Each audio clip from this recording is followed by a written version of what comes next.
cher économiste, bonjour cher élève.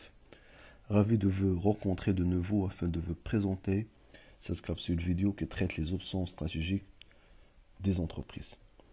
Et nous avons déjà vu l'importance d'une stratégie pour l'entreprise et la nécessité pour cette dernière d'opter une stratégie afin de réussir son challenge sur le marché, de réussir l'atteinte de ses finalités, de réussir aussi bien sa mission sur le marché et d'être performante au niveau de son métier.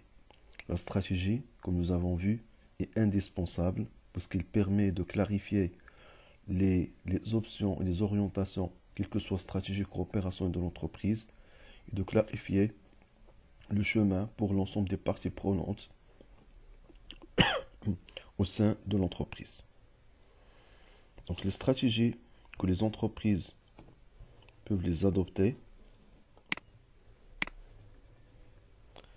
Donc on trouve stratégie de spécialisation, c'est-à-dire que l'entreprise opte pour une seule activité. Stratégie de diversification, l'entreprise diversifie ses activités. Stratégie d'intégration, l'entreprise intègre d'autres entreprises au sein de son périmètre.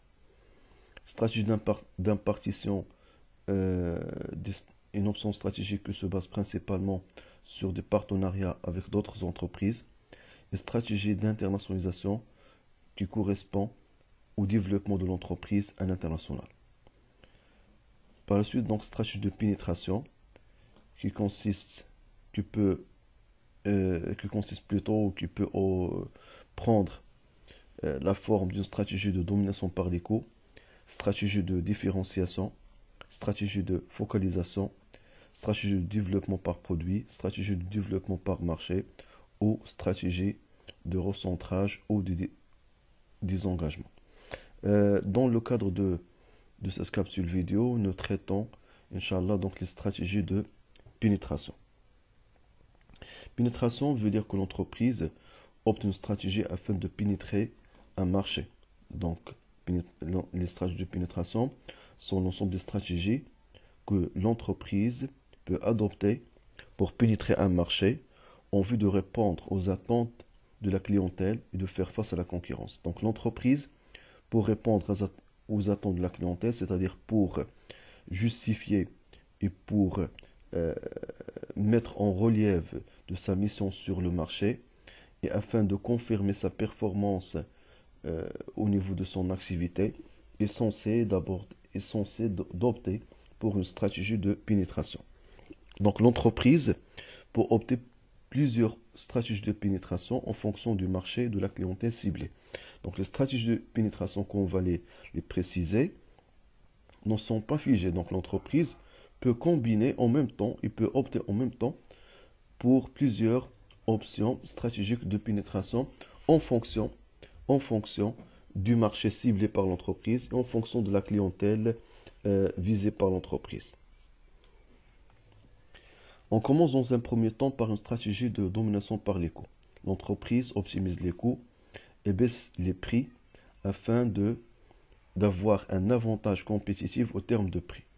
Donc, on a les entreprises qui نقصوا من التكلفة باش يبيعوا البرودوي ديالهم بواحد الثمن ناقص بزاف par rapport à la concurrence. Donc, l'entreprise optimise ses coûts pour vendre ses produits avec un prix très compétitif. Donc, les avantages, cette stratégie génère des avantages pour l'entreprise, notamment au terme de la compétitivité. Donc, cette stratégie permet de promouvoir la compétitivité et la rentabilité de l'entreprise. Cette stratégie offre la possibilité pour les entreprises d'échapper de la concurrence grâce à la baisse des prix. Plusieurs entreprises sont échappées de la concurrence grâce à la baisse des prix. On peut citer l'exemple de BIC, on peut citer l'exemple au niveau du fitness de City Club. On peut citer donc le cas de Decathlon. Plusieurs entreprises ont opté pour la domination des coûts et ont pu consolider leur présence sur le marché et aussi bien d'être performantes vis-à-vis de ses concurrents grâce à la stratégie de domination par les coûts. Et parmi donc les avantages qu'on peut relever et les avantages que peut offrir La stratégie de domination par les coûts, possibilité de création des barrières d'entrée. Mais cette stratégie n'est pas épargnée de certaines limites. Donc, cette stratégie risque de perdre l'avantage concurrentiel à cause l'adoption de cette stratégie par les concurrents. Pardon, l'adoption de cette stratégie par les concurrents. Risque de négliger les investissements en recherche et développement. Et comme vous savez bien, sans recherche et sans développement, l'entreprise ne peut pas créer, ne peut pas innover, et l'entreprise risque d'avoir un déclin sur son marché. Risque de progrès technique. Deuxième stratégie de différenciation, que l'entreprise offre des produits de qualité, donc offre des offres avec une qualité supérieure, aussi bien des offres innovatives, afin de présenter sur le marché une offre unique, appréciable par la clientèle. Les avantages de cette stratégie résident principalement dans la promotion de l'image de marque de l'entreprise, l'encaissement d'une marge bénéficiaire importante et le fait d'éviter une confrontation avec les concurrents.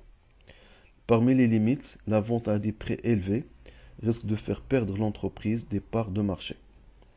Risque de non-perception de la différenciation par la clientèle. Il arrive parfois que les prix sont élevés, mais la qualité ou la différenciation n'est pas bien appréciée par la clientèle.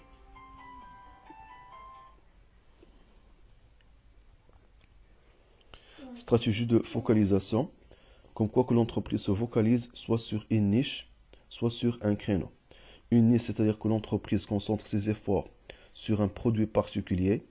Un créneau, c'est-à-dire que l'entreprise concentre ses efforts sur un segment de la clientèle spécifique. Mais ça n'empêche pas que l'entreprise peut adresser un produit particulier pour une clientèle spécifique. Donc l'avantage de cette stratégie, que l'entreprise maîtrise parfaitement son marché, a la possibilité de dominer un marché de clientèle particulière de produits spécifiques, puisque l'entreprise se spécialise et se vocalise ses efforts sur un seul marché, chose qui donne pour cette entreprise la possibilité de maîtriser bien le marché, en conséquence de dominer ce marché. Et parmi donc les avantages, permet de générer plus de profit. Les limites, donc, perte de l'attractivité d'un segment. Donc, le segment devient moins attractif. Risque d'arriver des concurrents plus focalisés. Et des difficultés de sortir de cette stratégie si l'entreprise souhaite se développer. Cinquièmement, stratégie de développement par produit. Donc, l'entreprise, pour faire face à la maturité de ces produits, au déclin d'un produit, puisque chaque produit a un cycle de vie, il y a donc la phase de lancement, la croissance, la maturité, le déclin. Pour éviter donc la phase de déclin, l'entreprise doit développer ces produits tout en lançant une nouvelle gamme de produits.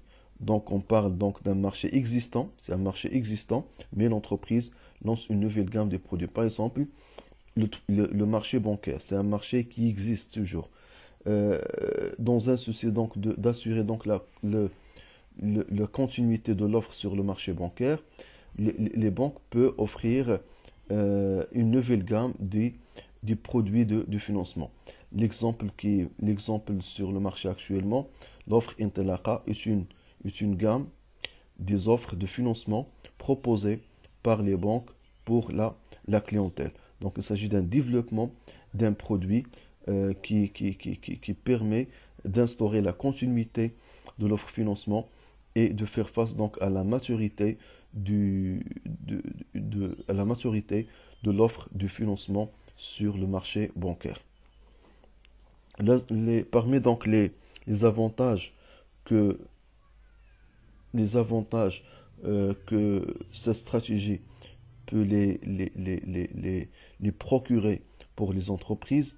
Dans un premier temps, avoir une position de leader. Donc chaque fois que l'entreprise innove, chaque fois que l'entreprise lance des nouveaux produits, ça permet de créer donc ça permet d'avoir pour ces entreprises une position de leader. Promouvoir la compétitivité de l'entreprise et amélioration de la rentabilité par le gain d'une nouvelle part de marché. Mais parmi les limites qu'on peut avoir au niveau de ces stratégies, risque d'imitation. Donc je peux créer donc un nouveau produit, je peux lancer une nouvelle gamme de produits, mais il y a donc la concurrence qui peut imiter qui peut imiter mon offre et mon produit, sachant bien qu'il y a donc un coût d'investissement élevé, puisqu'il y a donc des investissements en recherche et développement, et risque de nouveaux entrants. Stratégie de développement par marché. Donc, c'est-à-dire que l'entreprise oriente des produits existants vers un nouveau marché, quel que soit de clientèle ou géographique. Donc, au niveau développement par marché, par produit, on développe donc le lancement d'une nouvelle gamme de produits sur des marchés existants. Alors qu'au niveau de développement par marché, donc on oriente des produits existants vers un marché, un nouveau marché, quel que soit de la clientèle ou géographique. On prend l'exemple, par exemple, de plusieurs banques qui étaient orientées uniquement pour les entreprises. Le cas, par exemple, des crédits agricoles. Dans un premier temps, Crédit Agricole était orienté uniquement vers les agriculteurs. Mais avec le temps, l'entreprise a passé d'une banque spécialisée vers une banque universelle qui oriente ses produits bancaires pour l'ensemble de la clientèle sur le marché. Donc les avantages à acquérir d'une nouvelle part de marché, échapper de la concurrence et de l'étroitesse du marché, augmentation du chiffre d'affaires.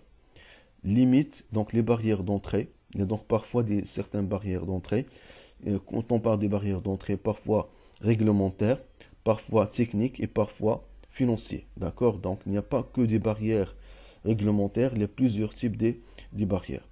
L'intensité concurrentielle et les nouveaux entrants. Par la suite, il y a donc une stratégie de recentrage et de désengagement. Désengagement, c'est-à-dire que l'entreprise abandonne un domaine d'activité. Cette stratégie est plutôt défensive, dit que le marché n'est pas attractif ou le potentiel est limité. L'entreprise constate comme quoi que le potentiel de certaines activités est très limité. Donc, il opte pour le changement, pour abandonner une activité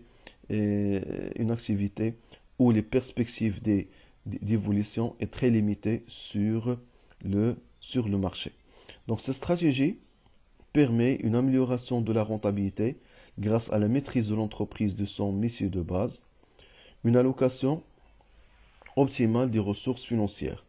Donc des engagements, dire que l'entreprise a opté une stratégie de diversification, d'accord? Donc elle se désengage de certaines activités pour se concentrer sur son métier de base. Une allocation optimale donc des ressources financières, donc le fait de désengager, ça permet donc une meilleure affectation des ressources financières en fonction de la rentabilité de chaque activité. Promouvoir la compétitivité de l'entreprise. Mais cette stratégie présente donc certaines limites, notamment au niveau des barrières de sortie. Donc, si l'entreprise a des engagements, quels que soient vis-à-vis des clients, vis-à-vis des fournisseurs, vis-à-vis de l'État, etc. Perte de chiffre d'affaires. Plan social coûteux et le cas échéant des revendications syndicales. Concernant la stratégie de recentration, consiste à abandonner quelques activités et de conserver le métier le plus rentable. Donc, les avantages de cette stratégie, principalement concentrer les efforts de l'entreprise sur une seule activité, l'organisation du portefeuille d'activités de l'entreprise et aussi bien allocation optimale des ressources financières de l'entreprise. Et comme limite, des contraintes sociales, par exemple suppression des postes d'emploi, des revendications sociales, c'est pas évident donc le fait de abandonner quelques activités, c'est-à-dire on va licencier plutôt certains employés, chose qui peut générer des revendications sociales et demande donc des plans sociaux à mettre en place afin de trouver donc des solutions avec les salariés licenciés par l'entreprise. Des barrières de sortie, perte de chiffre d'affaires et des parts de marché. Donc, je vous remercie infiniment pour votre attention et je vous invite donc à nous suivre dans le